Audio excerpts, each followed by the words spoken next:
Hello, my name is Jamie, and today I am doing a book review on Dogman, Big Jim Believes by Dave Pilkey.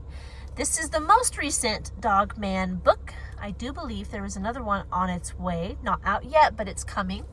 And let me tell you, I have just read the entire Cat Kid Comic Club series and did reviews of them on this channel, so if you want to check out those, they're around.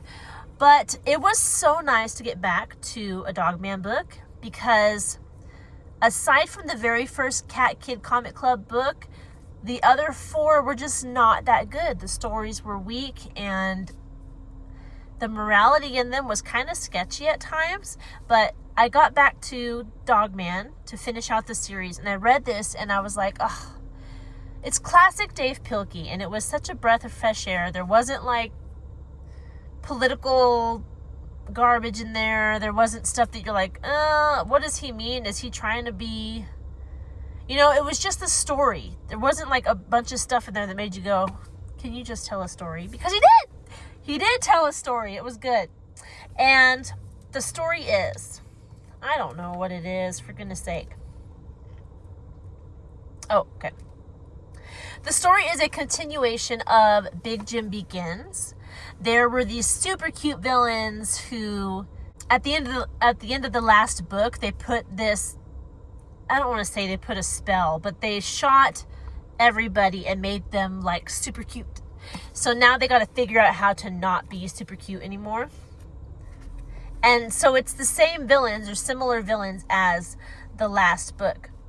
Now, at the beginning of the book, not everybody is super cute looking. Sarah Hadoff is. You can see her and Zuzu are all tiny and super cute because they've been zapped and they haven't been fixed yet.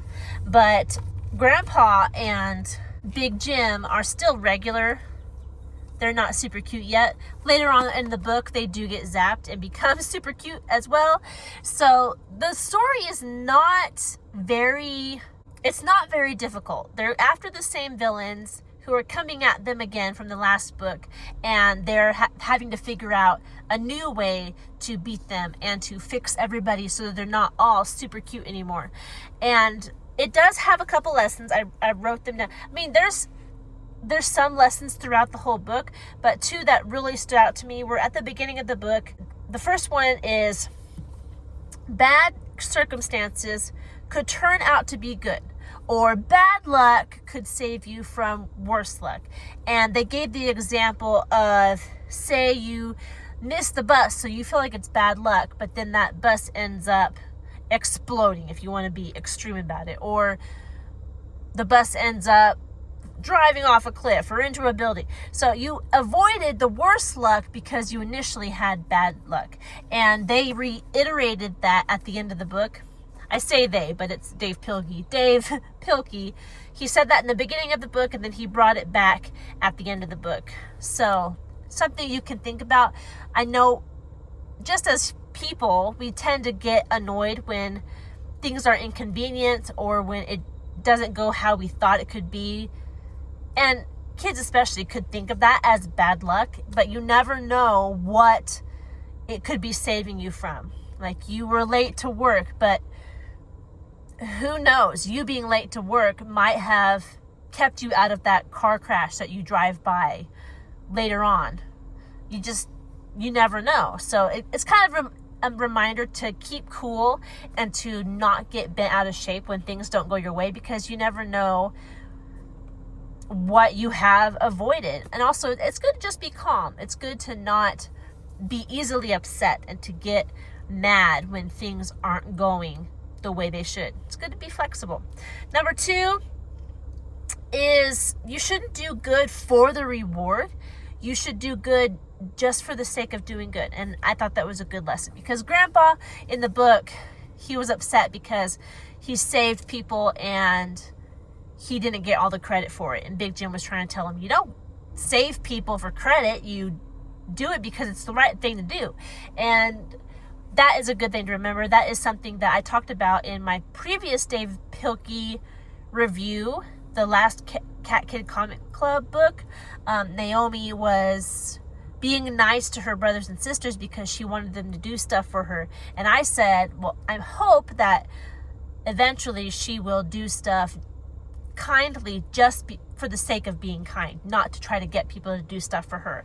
So those were the two main lessons that I found in the book, although there were little ones all sprinkled throughout. It's very classic Dave Pilkey. It's around 220 pages. It seems like most of his Dogman books, at least, are around 220 pages. At the end, we have How to Draw, which is classic Dave Pilkey.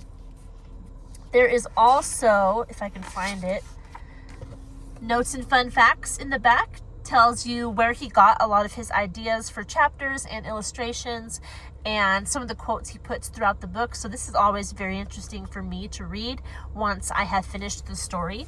Of course, it is a comic book, so there's lots of illustrations, very brightly colored illustrations, because these comics are meant for kids.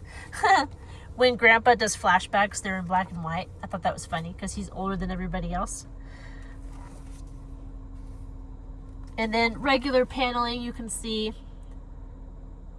Just a lot of fun. Big Jim's a good character. He's pure. He's good. And this book, Big Jim Believes, was published just last year in 2025. So looking forward to the next one. I enjoyed this one. It had a simple story, but it was moral throughout and it wasn't pushing any agenda. I would recommend it. It's good and quick and fun for kids to read. So that's all I have for this. If you have any questions, leave them down in the comment section below. If you want to see more content like this, don't forget to like this video and subscribe to this channel, and I'll see you in our next video. Goodbye.